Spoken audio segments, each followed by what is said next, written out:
Allez, je tire 200.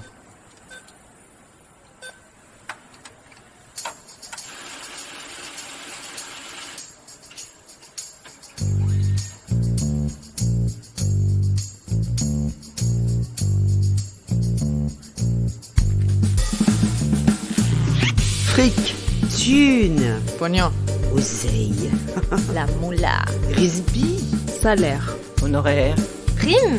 pension de retraite, Livret A. héritage, Assurance vie. impôt, déduction, Investir. bitcoin, crédit, intérêt, SCPI, plan d'épargne action, PER. Travailler, se marier, se paxer, ou vivre en union libre, fonder une famille, épargner, acheter un appartement ou une maison. Autant d'étapes de la vie, mais aussi trop souvent d'occasions de s'appauvrir, voire de se faire avoir pour les femmes mal informées.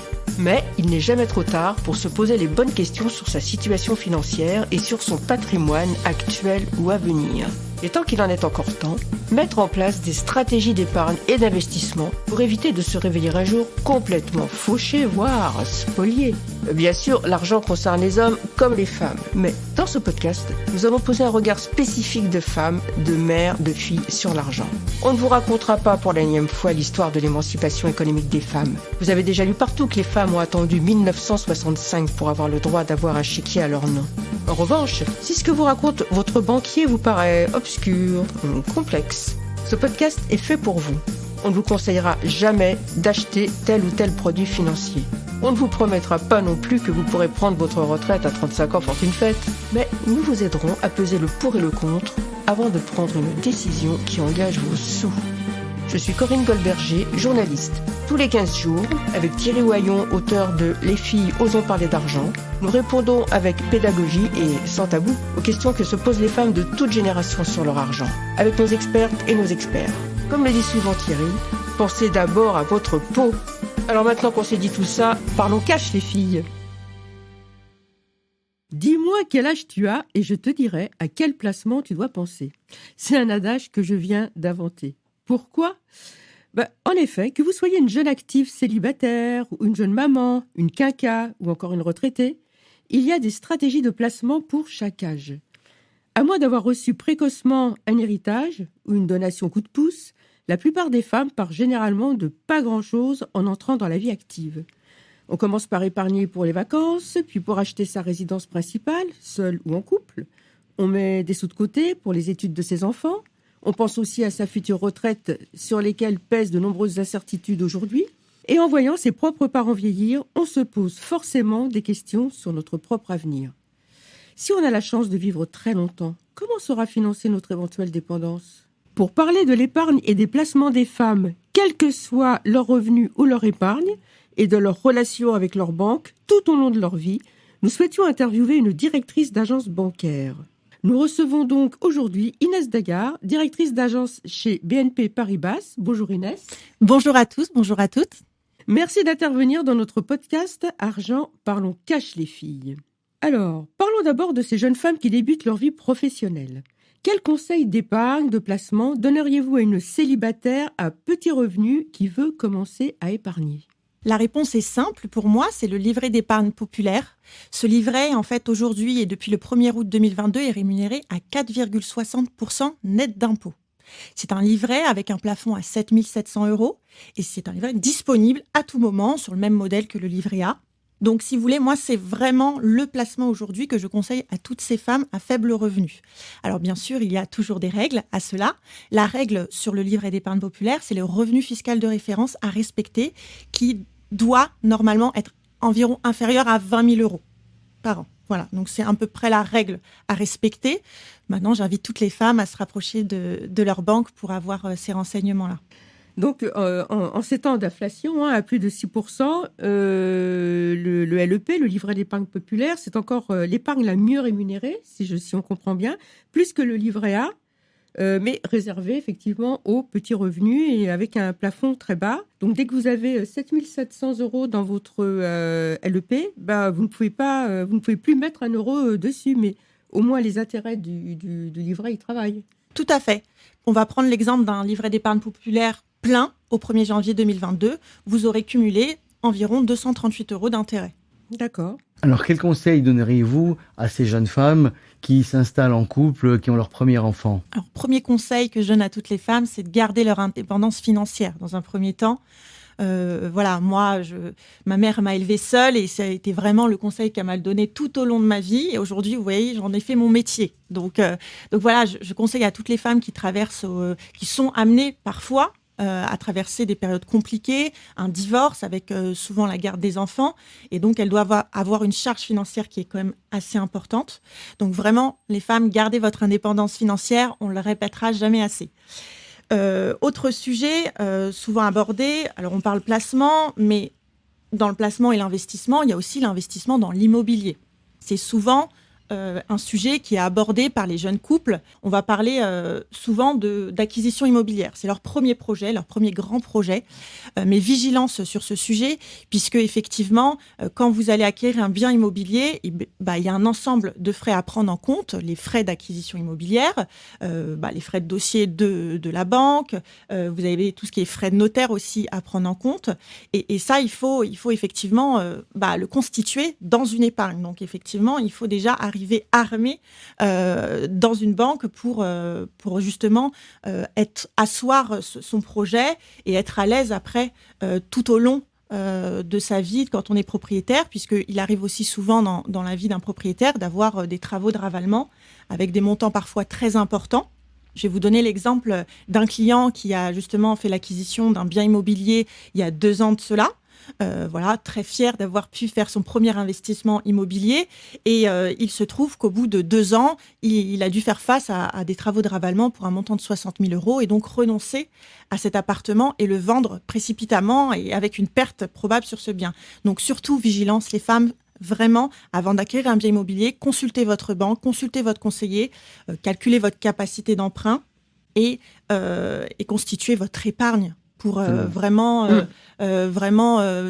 être assuré et pouvoir faire face à un imprévu tout au long de votre vie si besoin.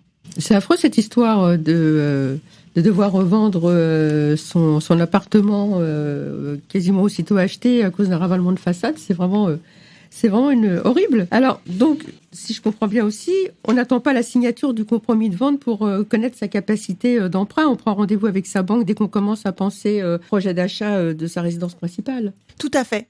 Il faut vraiment s'y prendre à l'avance. Alors, les clients le font de plus en plus, mais nous, on n'hésite pas à leur en parler. D'accord. Alors, une petite remarque personnelle, une petite histoire personnelle. Je pense que les hommes sont globalement moins timides que les femmes pour négocier avec leur banque. Mais moi, j'ai acheté 2 fois de suite un bien et dans les 2 cas, j'ai négocié le taux de crédit à la baisse. Donc, je témoigne que quand on a de bons arguments, un bon apport personnel et pas d'incident de paiement, des revenus réguliers, ça peut marcher. On peut réussir à faire baisser son taux de crédit. En tout cas, ça pouvait marcher avant cette hausse continue des taux de crédit. Et ce qui ne risque rien à rien. Inès, un commentaire ? Oui, écoutez, la négociation commerciale est possible puisque la banque reste un commerce. Après, bien évidemment, la position actuelle sur les taux, notamment le taux d'usure, la négociation est beaucoup plus compliquée en ce moment pour les banques. Mais par contre, voilà, tout est possible à partir du moment où on a un accord commun, que ce soit le client qui est gagnant ou la banque, c'est le plus important, c'est ce qu'il faut retenir. Alors, beaucoup de femmes ont un livret A pour leur épargne de précaution, pour les dépenses inattendues, pour les imprévus, les coups durs en cas de chômage, en cas de séparation. Or, le rendement de cette épargne est quand même très très faible. On a une inflation qui est très élevée. La grande question aujourd'hui, c'est que le livret A rapporte quasiment plus aussi que les assurances vie, parce que ça c'est un peu un constat au cours de ces dernières années. Quel conseil donneriez-vous justement à ces femmes en termes d'autres solutions de placement que ces placements avec des rendements assez faibles? Parce que globalement, quel conseil on va donner à ces femmes qui vont subitement recevoir de l'argent dans le cadre d'un héritage, d'un capital décès, d'une indemnité compensatoire et qui n'ont pas forcément l'éducation pour savoir que faire ou comment placer cet argent? Oui, j'ajoute avant de laisser la parole à Inès que le livret A ne rapporte que 2%. Finalement, il a été augmenté récemment, mais alors que l'inflation est à plus de 6%. Donc, que faire ? Alors, pour moi, l'épargne idéale aujourd'hui, c'est l'assurance vie. Comme son nom l'indique, vie, c'est vraiment tout au long d'une vie que ce contrat d'épargne nous suit. Donc, pourquoi l'assurance vie ? Parce que dans l'assurance vie, déjà, vous avez une possibilité d'avoir une rentabilité nettement supérieure à ce que va vous proposer les livrets disponibles, comme le livret A dont vous avez parlé.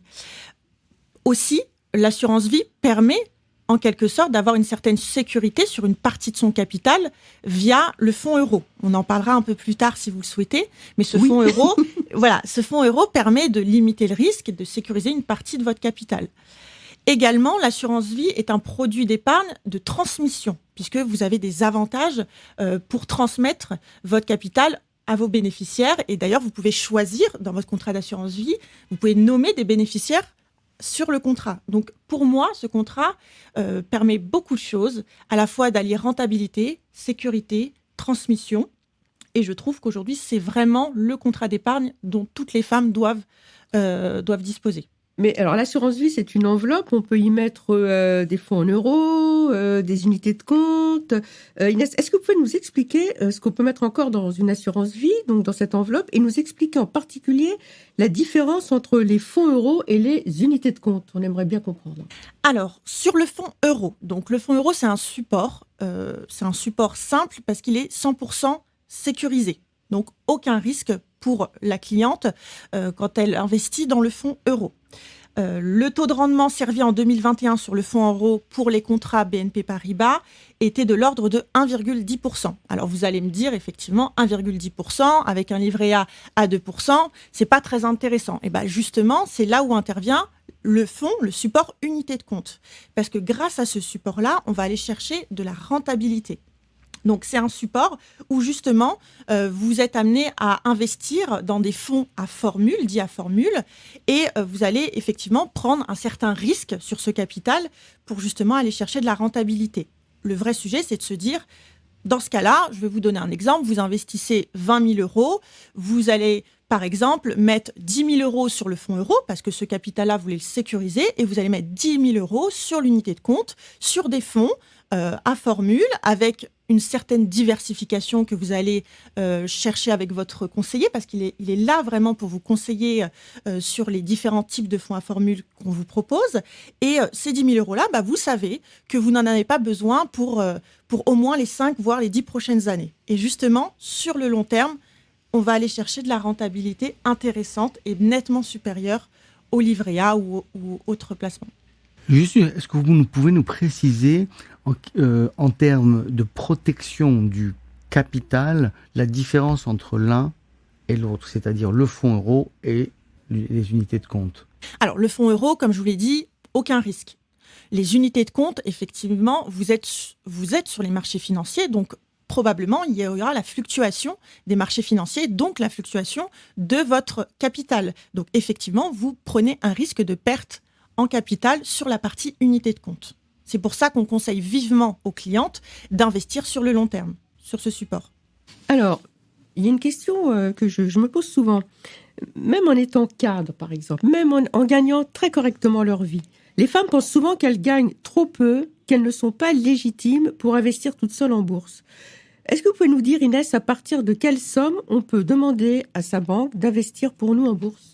Moi, je dirais qu'il n'y a pas réellement de somme minimum. Après, soyons corrects, disons plutôt que... Moi, j'ai des clients qui ont déjà investi que 200 euros en bourse, parce qu'ils ont démarré comme ça, juste pour tester, voir ce que ça donnait. Et ensuite, au fur et à mesure des années, ils ont du coup fait des versements complémentaires et investi un peu plus. Alors, est-ce qu'on peut parler d'un produit pour démarrer en bourse quand on n'y connaît rien au départ ? Est-ce qu'il y a une formule qui est plus adaptée ?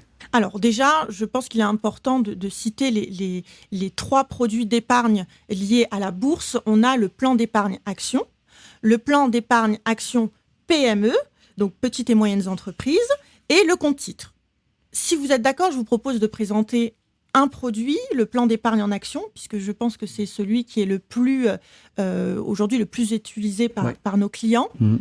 Donc, le plan épargne en action est effectivement le produit que je conseille à toutes les femmes qui souhaitent commencer un investissement dans la bourse. Vous savez, les femmes, elles ont démarré ce sujet-là il n'y a pas si longtemps que ça. C'était en 1967 où les femmes ont pu vraiment spéculer à la bourse.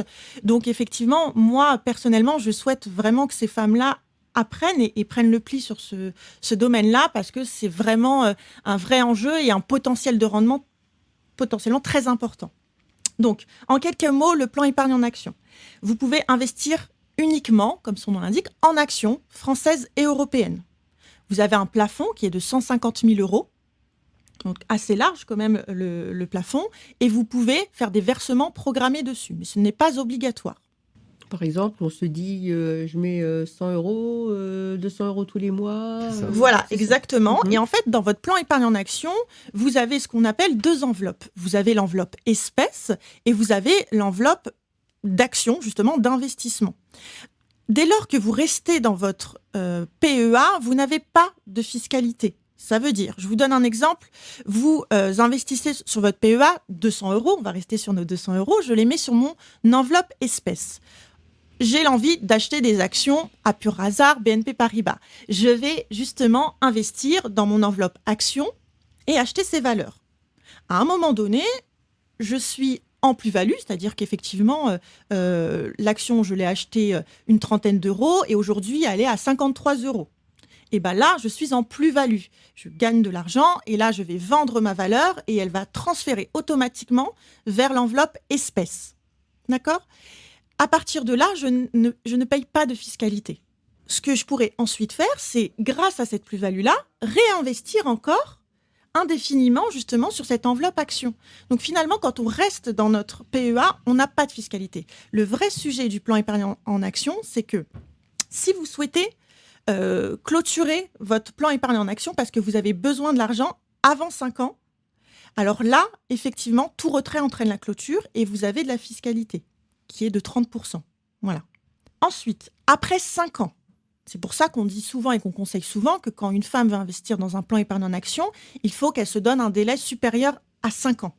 5 ans et plus. Voilà, 5 ans et plus. C'est pour ça qu'elle est très vigilante de réfléchir au montant qu'on souhaite investir sur son plan épargne en action. Il ne faut pas en avoir besoin dans les 5 prochaines années. Après 5 ans, vous pouvez faire des retraits partiels qui sont autorisés. Et en plus de ça, vous serez exonéré d'impôt sur le revenu en cas de retrait.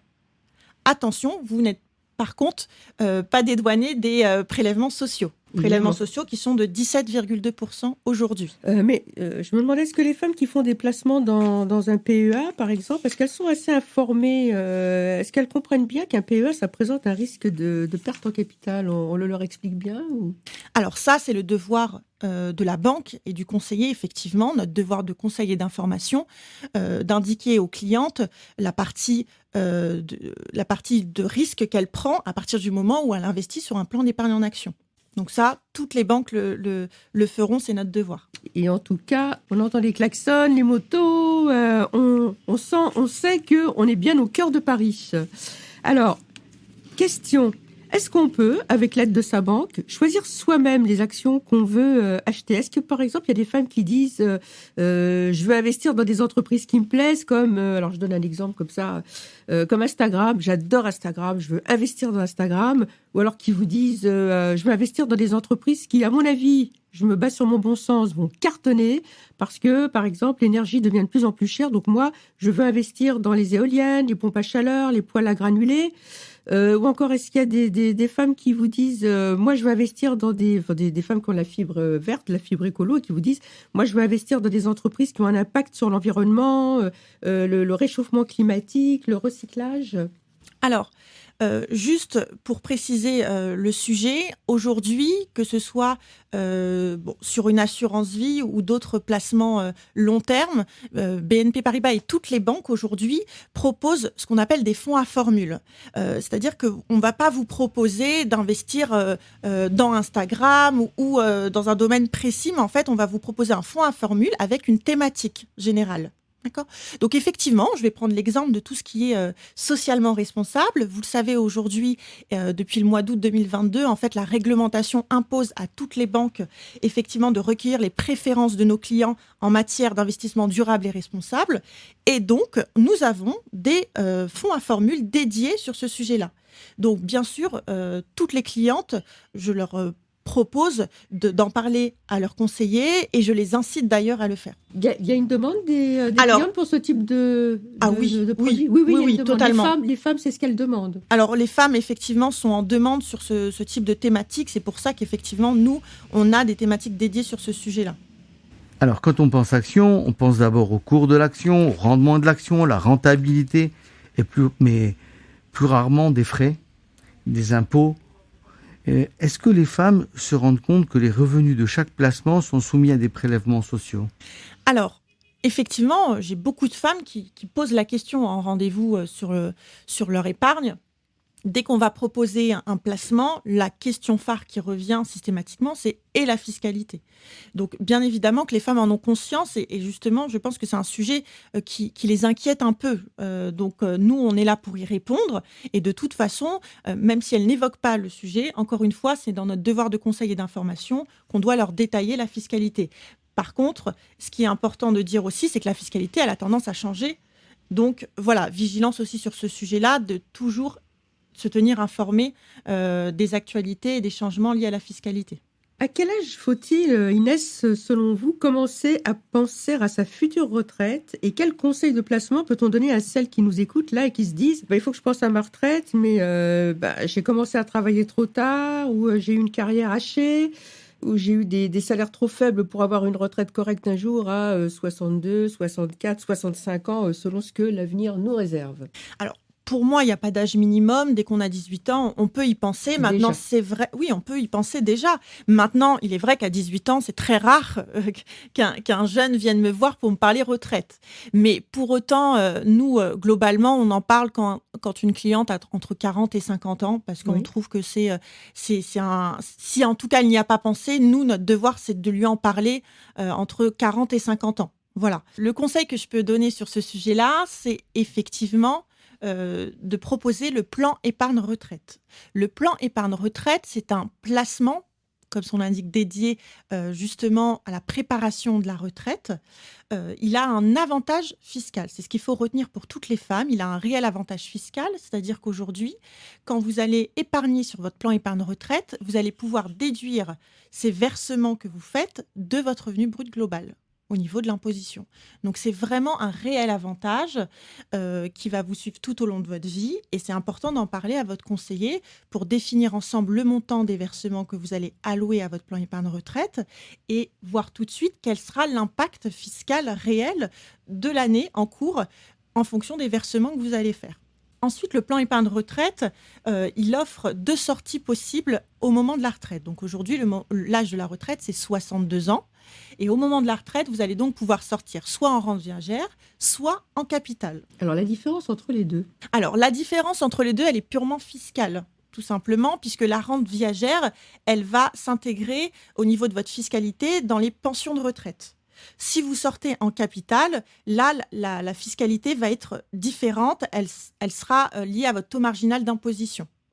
Voilà. Donc ça, de toute façon, si vous n'êtes pas amené à maîtriser ce sujet, moi, je vous invite à vraiment consulter votre conseiller bancaire qui sera amené à vous faire vraiment une simulation, à discuter avec vous et voir ce qui est le plus intéressant. Mais effectivement, ce sont 2 sujets importants de savoir si on sort en capital ou en rente viagère. Alors justement, j'avais une question qui me vient comme ça à l'esprit, c'est qu'est-ce qui est mieux pour une retraitée ? Est-ce que c'est sortir du plan épargne-retraite en récupérant son capital total ou bien abandonner son capital pour toucher une rente viagère à la place ? Mais alors, qu'est-ce qui se passe si on transforme donc son capital placé sur son PER, mettons, je dis n'importe quoi, 30 000 euros, si on le place en rente viagère et qu'on meurt 3 mois après, qu'est-ce qui se passe ? Alors ça, j'ai envie de vous dire, malheureusement, ça c'est le cycle de la vie. On ne peut pas le savoir à l'avance. Par contre, ce qui est important, c'est de se dire qu'au moment du départ à la retraite, moi, je pense qu'il faut justement consulter sa banque, son conseiller, et c'est lui qui va, comme je vous l'ai dit, simuler et voir avec vous, justement, par rapport à votre situation patrimoniale, votre situation financière et vos besoins, quelle est la meilleure décision à prendre, et surtout par rapport à votre taux marginal d'imposition. Parce que c'est ce qui va définir pour vous l'intérêt de choisir soit la rente, soit le capital. Comme je vous dis, il y a un vrai sujet de fiscalité au moment de la sortie. Et élément important, si vous choisissez de toute façon le capital et que dans 3 mois, il y a un décès malheureusement, ce sont les héritiers qui vont du coup avoir le capital. Et si c'est une rente viagère ? Alors, si c'est une rente viagère, ça c'est différent, ça rentre dans la succession et donc ça sera abordé après avec le notaire, ça rentre dans la partie de la succession, donc c'est différent. En préparant ce podcast avec vous, vous nous avez dit que les femmes pensent très souvent à leurs enfants, comment financer leurs études, comment les aider, mais elles pensent assez peu à elles-mêmes. Or, la vie peut être pleine d'événements inattendus, comme un veuvage précoce. Et vous voyez souvent des femmes qui, toute leur vie, ont laissé leur conjoint s'occuper des finances de la famille et qui sont complètement perdues en cas de veuvage précoce. Vous nous avez dit que vous avez mis en place un accompagnement de perte d'un proche. Pouvez-vous nous en dire plus ? Bien sûr, et effectivement, on a mis chez BNP Paribas un accompagnement sur le sujet de perte d'un proche, puisque, comme je vous l'ai dit, on accompagne nos clients dans de beaux moments, mais il y a aussi un événement malheureux qui est la perte d'un proche. Et il était important pour nous d'être présents pour nos clients et les accompagner dans ces événements malheureux. Donc, en fait, on contacte nos clients pour justement présenter nos condoléances et faire un rendez-vous dédié sur le sujet en leur donnant toutes les informations pour leur première démarche, pas seulement bancaire, mais même les démarches administratives. Donc, voilà, le but, c'est vraiment d'accompagner notre cliente dans le cadre d'un événement comme celui-ci. Ensuite, notre devoir, c'est de les mettre en relation avec nos conseillers du service succession qui vont, eux, prendre la suite. Donc, effectivement, nous accompagnons nos clients tout au long de cette période compliquée pour elles. Et ensuite, on va essayer en fonction de la situation, c'est-à-dire qu'effectivement, on a des femmes veuves qui vont d'un coup avoir un capital de parfois plus de 300 000 euros, 250 Capital décès. Voilà, capital décès, et elles se retrouvent totalement perdues face Qu'est-ce que je fais de cet argent ? Exactement. Et là, encore une fois, nous, on a des conseillers, des experts sur le sujet qu'on va mettre à disposition de nos clientes pour être accompagnés, conseillés et au mieux, en tout cas, sur ce point-là. Donc tout ça pour dire qu'en fait, on souhaite un vrai suivi régulier de nos clients et vraiment un accompagnement dans des événements parfois compliqués.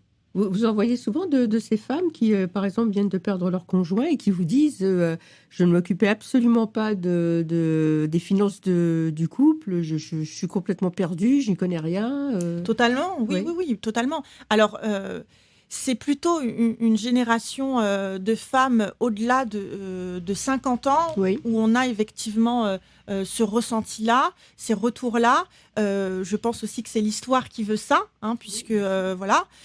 Maintenant, c'est pour ça que nous, on a choisi de faire un réel parcours lié à ça, pour justement qu'elles ne se sentent pas abandonnées et qu'elles se sentent réellement accompagnées et pas seules. Alors Inès, je voulais vous poser une question.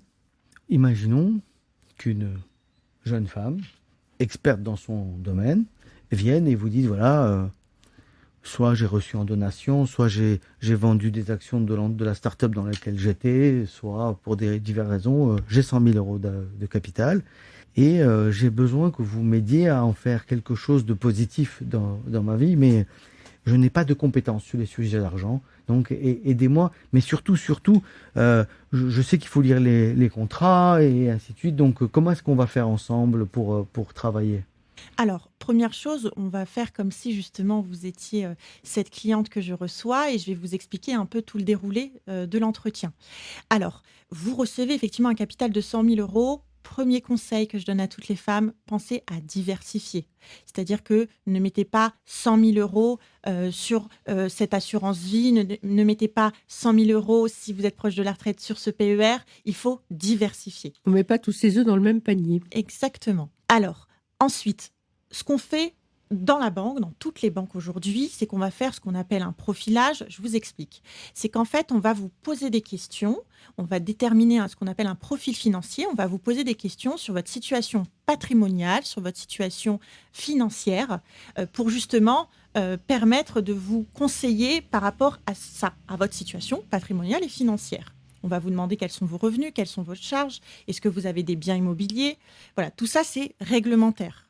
Ensuite, on va établir ce qu'on appelle un profil de risque, tout simplement pour savoir et pour mesurer votre niveau de connaissance et d'expérience sur les marchés financiers. On va vous faire un quiz, on va vous poser des questions. Qu'est-ce qu'une action ? Qu'est-ce qu'une obligation ? Et on va préciser ces questions-là au fur et à mesure pour vraiment définir votre niveau de connaissance et savoir aujourd'hui si on vous propose tel placement, est-ce que vous êtes en mesure de savoir ce que vous faites et prendre la mesure justement du risque que vous prenez. Donc voilà, on a en fait une série de questions sur ce sujet-là et ensuite, ça nous déroule, si vous voulez, une proposition globale en adéquation avec ce profil financier qu'on a fait au départ, donc votre situation patrimoniale et financière, et ce profil de risque.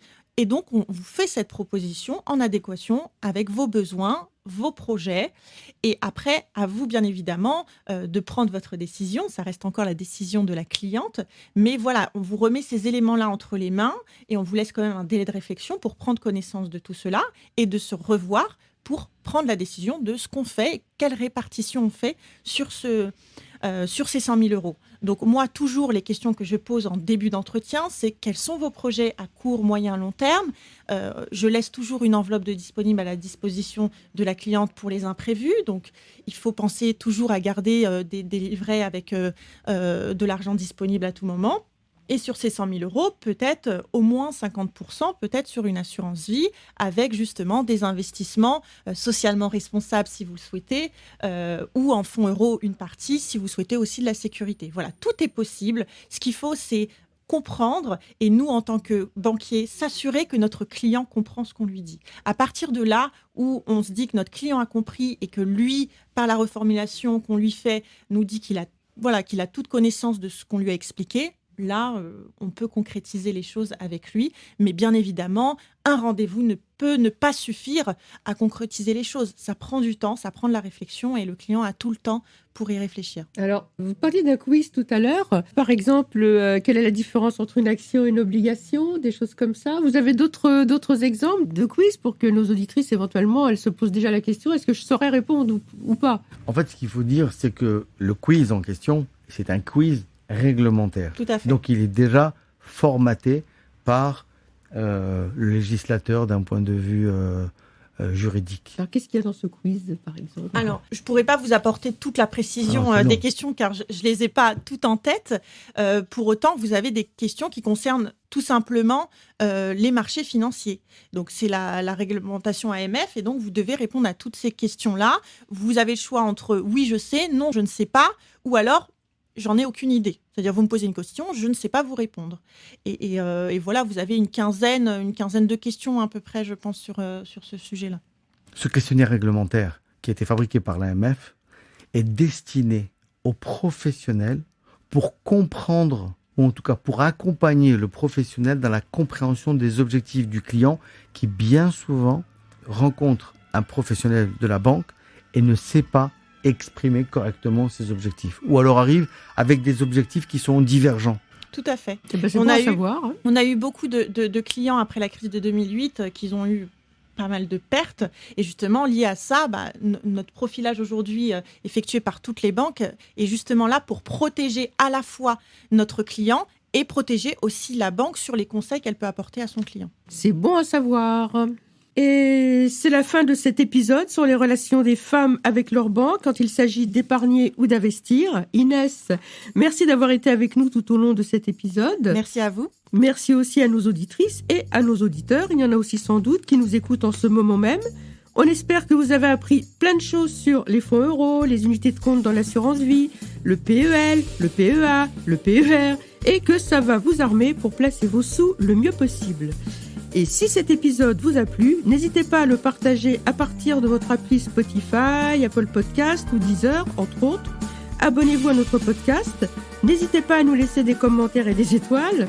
Vous pouvez retrouver les conseils de Thierry dans ses livres Les filles, osons parler argent chez Duno, coécrit avec Catherine Lotte-Vernet, et aussi L'argent au féminin, coécrit avec toujours Catherine Lotte-Vernet et aussi Sophie Mufang. Vous pouvez également nous contacter via LinkedIn et par notre compte Instagram Argent Parlons Cash les filles. Et on vous dit à bientôt pour un nouvel épisode.